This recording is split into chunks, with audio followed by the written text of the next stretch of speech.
Awa Diop, chargée des relations extérieures de la commune de Thiès-Est.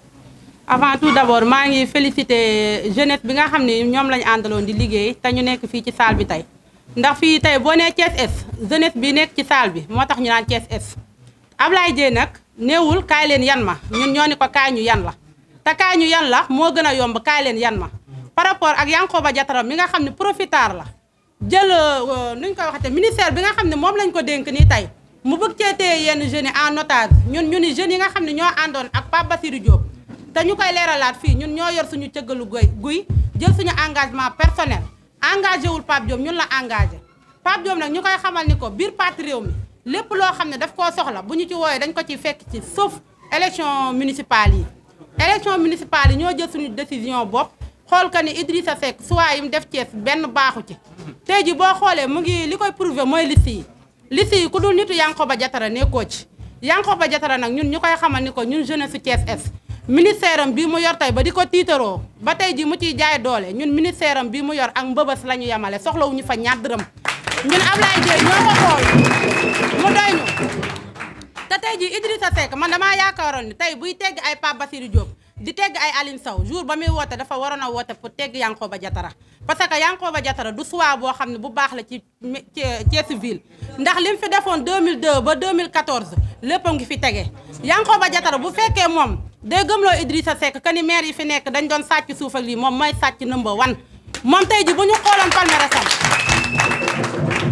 tey ji man li ma leen di wax chaque jour ma ni leen ñoom biir APR ñoom moom di Yankhoba Diattara lu mu fa am nekkul loo xam ne daf koo am ci dignité nekkul loo xam ne lu mu fa am daf koo am ci personne lépp lu mu fa am rek nekkul loo xam ne lu naturel la ñoom nawetaanu lañ gëm ci nawetaanu la ñuy dox ndax boo xoolee parti réew mi ba mu sosoo ba léegi képp ku fa jógee rek Yankhoba Diattara moo tax nga puus en commençant ci Ameth Mbaye mii amul lu mu dajul biir parti réew mi nga ñëw Dieynaba Sall ñooñu ku leen fi jëlee Yankhoba Diattara nga ñëw ci Thierno Bocoum Yankhoba Diattara moo tax mu génn Déthié Fall Yankhoba Diattara moo tax mu génn Abdourahmane Diouf Yankhoba Diattara moo tax mu génn jóge na ci ñooñu nag mu ni na ñëw ci tànki Pape Bassirou Diop mais ñun duñ ko yombalal dañ koy wax ni ko ñun Thiès-Est ñun ñii ñoo doon battre campagne ñoo doon parrainer ñoo doon dugg ci nit ñi ñun ñoo xam ñan ñoo ànd ak Thiès waay te li ñuy wax la majeure partie des coordinateurs bi ñuy mbubboo ñoom ni ñoom lañ àndal dama ni déedéet parce que ñun am na ci ñoo xam ne ñu ngi déggante ak ñoom dañ ciy figurer yu ne mais ànduñoo ak ñoom tey ànduñoo ak ñoom ëllëg te bala ñoo xam ne ànduñoo ak ñoom lañ leen dem ba le 23 janvier dinañ xam ne lépp dëgg la dinañ perte commune bi dinañ perte ville bi comme dinañ perte commune bi dinañ perte ville bi Ablaye Dieye mii nag ñun dañoo porté suñu choix ci moom te nit mënut a tax ñu dellu ci gannaaw ñun dañu ne combat bi ñu porté tànki kanam la am mais amul tànki gannaaw ndax Ablaye Dieye gis nañ li mu daj biir Thiès bu dee nit ku social tan xamtuwul kenn réalisation yu bëri fii man boo waxee dañ naan Ablaye Dieye moo ko def te ba ñu vérifier dafa nekk loo xam ne lu concret la kon nag ñuy wax képp kuy Thiès waa te nga xam ne yow bëgg nga Thiès développé choix bi ñu am mooy Ablaye Dieye mii nañ leen ko porté mu gagné au soir du 23 janvier ñuy wax que ni nag Yankhoba Diattara mi nga xam ni moom dafa wax ni Idrissa dafa bëgg a dem retraite politique ba tax muy jëf-jëfinam yu ñaawa mii la ma waxoon buntu cyber campus laay waxaat Idrissa bu fekkee dafa bëgg a dem retraite politique mën naa ne anticiper na ko parce que moom politique Thiès dootu fi am dara parce que sans la commune Thiès-Est mënul dem ñii mbubboo nag ni commune Est dañ faa am majorité ñoom dañuy nax seen bopp mais ñoom ñoo la gën a xam ne bu ñu tëddee guddi duñu nelaw bu ñu tëddee guddi duñu nelaw Idrissa nag ñu ngi koy wax ni ko moom bu bëggee partem dajaloowaat nekkaat benn Yankhoba Diattara na ko écarté mu pousse na le parce que defaralu ko da koy yàqal. Abdou Aziz Diakhaté, responsable des jeunes de la commune de Thiès-Est, mais aussi responsable du centre de vote Abdoulaye Yakhine. Je remercie d'abord la présence massive des jeunes de la commune de Thiès-Est. Thiessois, Thiessoises, militants et sympathisants de la coalition And Siggil Thiès, nous, jeunesse Rewmi, nous venons vous livrer un message suite aux événements politiques intervenus à la veille du choix du candidat à la candidature de la commune de Thiès-Est. Ce regroupement que voici est composé des jeunes leaders ambitieux, préoccupés par la gestion concertée dans un commun vouloir commun.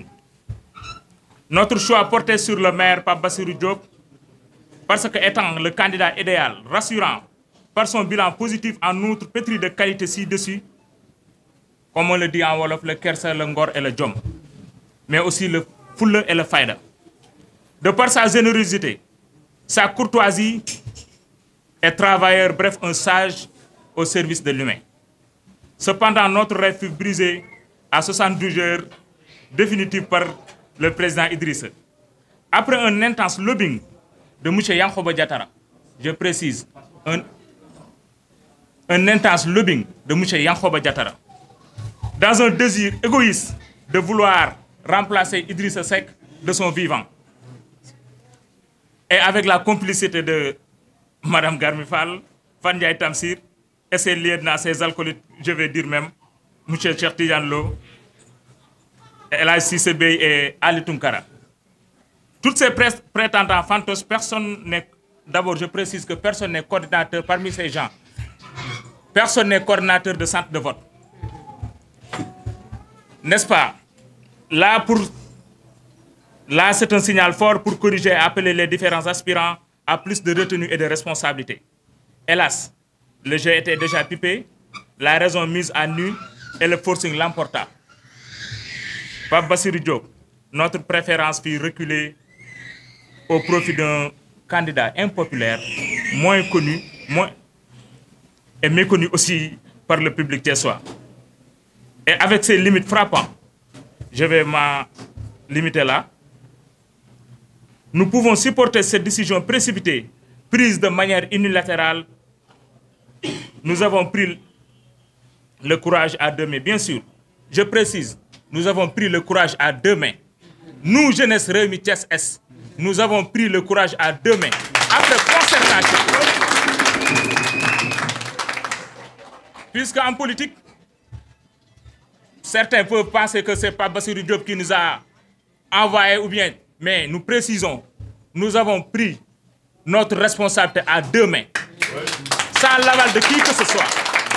En tant que des jeunes politiques responsables, soucieux du devenir de Thiès, je précise que nous avons pris notre responsabilité en deux mains. Au vaillant maire, un officier, je disais même Abdoulaye Dieye, parce qu'il est toujours sur le terrain. Mais aussi un jeune leader charismatique à travers sa coalition citoyenne And Siggil Thiès. En effet, nous retrouvons de lui beaucoup de valeurs. Dans son programme ambitieux pour la ville de Thiès et celle de Thiès Est, dans son programme ambitieux pour la ville de Thiès et celle de Thiès Est, possédant peu à peu près les mêmes qualités cardinales que notre maire, le maire Pape Bassirou Diop. Nous avons décidé de l'accompagner sans condition, pour relever le défi apporté au changement innovant pour Thiès. Notre terroir auquel nous y tenons tant, mobilisé autour d'un homme de valeur, d'un programme bien élaboré avec une population acquise à cette grande coalition citoyenne And Siggil Thiès. Nous osons croire que l'espoir est permis ici et assuré au soir du 23. Vive la jeunesse Rewmi de Thiès Est. Vive le compagnonnage avec le président Abdoulaye Dieye. Vive la coalition And Siggil Thiès. Vive l'union sacrée. Vive aussi la victoire du 23. Ahmed, je ne vais pas terminer aussi sans féliciter l'ensemble du bureau de la commune de Thiès Est. Ce que vous voyez aujourd'hui,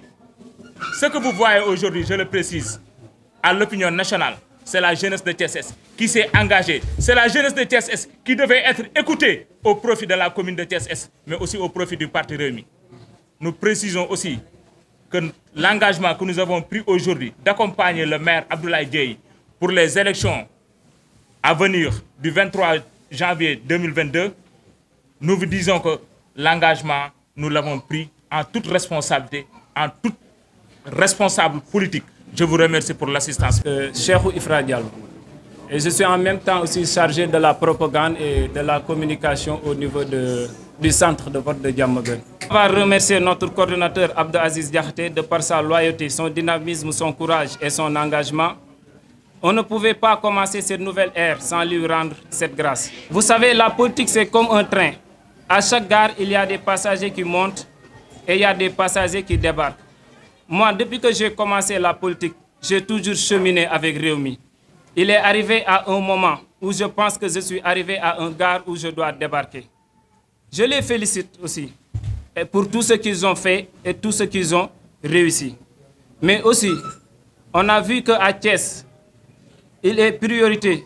Je les félicite et pour tout ce qu'ils ont fait et qu'ils ont réalisé. Mais aujourd'hui, on a vu qu'à Thiès-Est, tout est priorité. Hydraulique, assainissement, éducation, santé, les eaux usées, les ordures ménagères. Et seul le maire, Pape Bassirou Diop, était sur le dynamisme.